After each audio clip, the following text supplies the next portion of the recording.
Dobrý den, tak já teda zkusím ještě druhé video, protože to vypadá, že to první snad nebyl zase tak špatný nápad, což jsem rád. A dneska je to 4. den, co vím, že jsem pozitivně nakažený. A jaké to je, jak se dneska cítím, já bych řekl, že v některých věcech je to možná stejné a v některých lepší, takže hůř mi není, díky bohu. Kašel bych řekl, že je tak zhruba stejný, akorát mě začalo bolet v krku. Myslím si,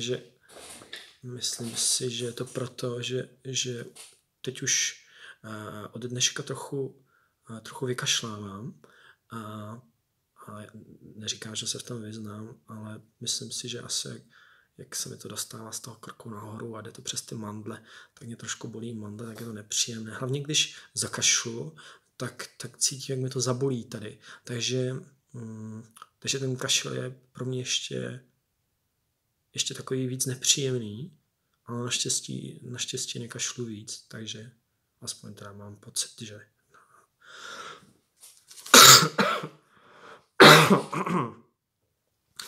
naštěstí teda nekašlu víc, teda aspoň doufám. Aspoň mám takový pocit. No a s rýmu nemám. Teplotu dneska večer nemám, včera jsem měl, dneska ne, takže to mi přijde super.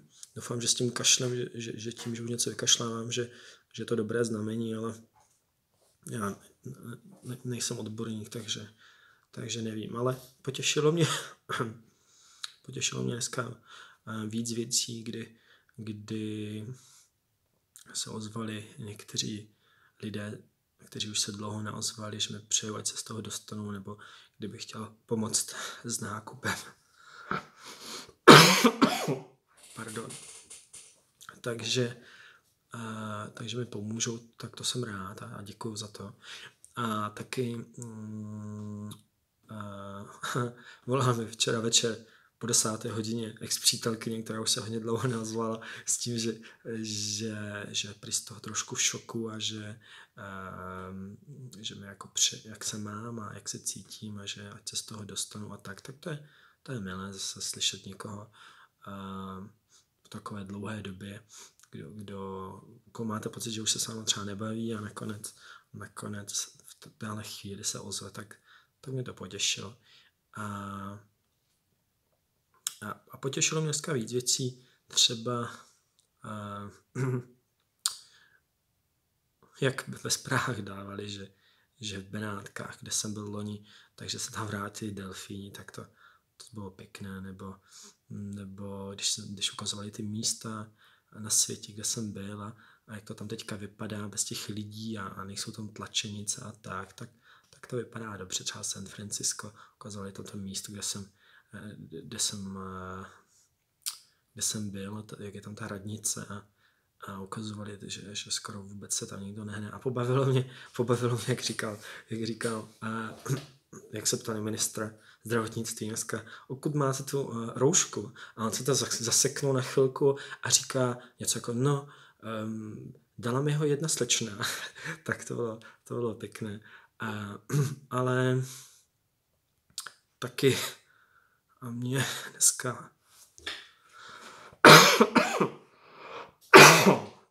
dneska některé věci docela naštvaly, protože koukal jsem se třeba z okna a viděl jsem pána, který jako i když má povinnost nosit roušku nebo mít zakrytý nos a pusu, tak vůbec na ulici šel tady po chodníku a jako kdyby na to úplně dlabal.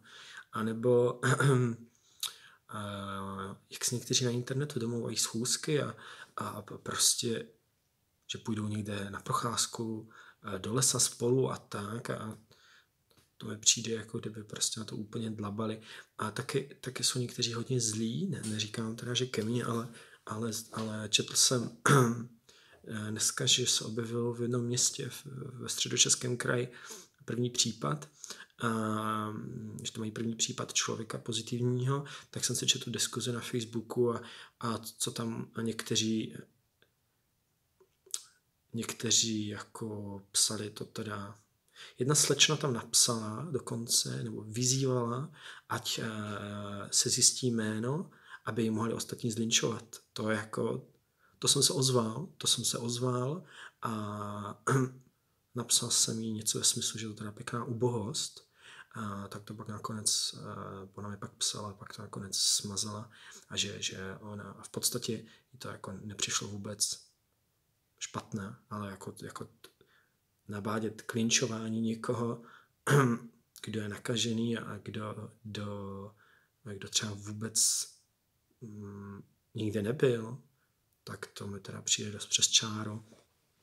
No, ale zase prostě i takový lidi jsou, no.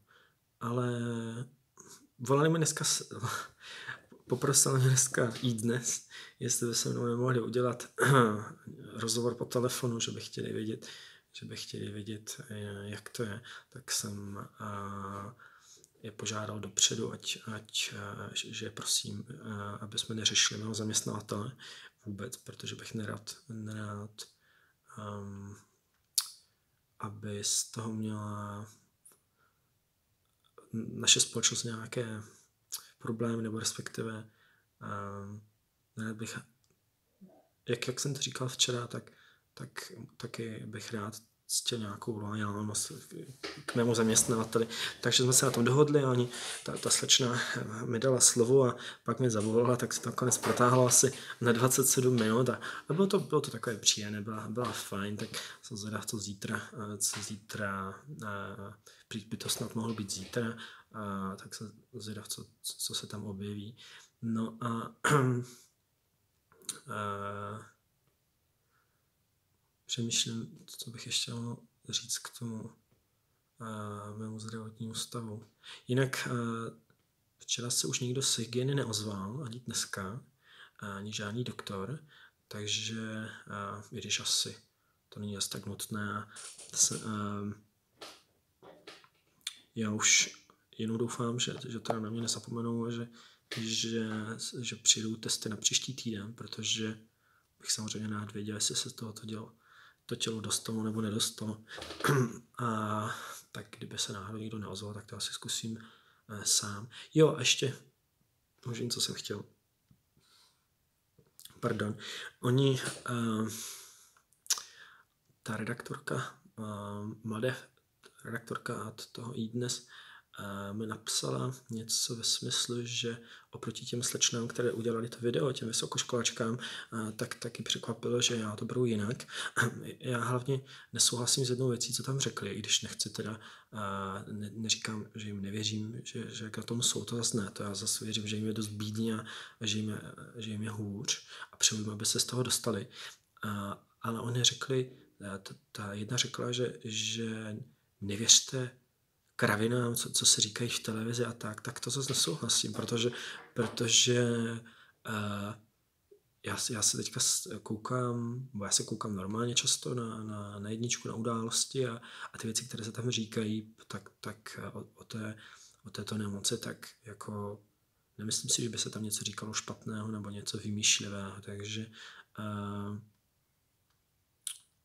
takže si nemyslím, že by se jako lidi neměli věřit tomu, co se říká v televizi anebo v médiích. Spousta věcí z toho je pravda. Třeba ta tabulka, co kolovala internetem, jak poznáte, rozdíl mezi chřipkou a koronavirem a tak. To si pamatuju, že to bylo dobré, že jsem se na ní koukal. Když jsem začal kašlat, tak jsem si říkal, tak u toho koronaviru je přece kašel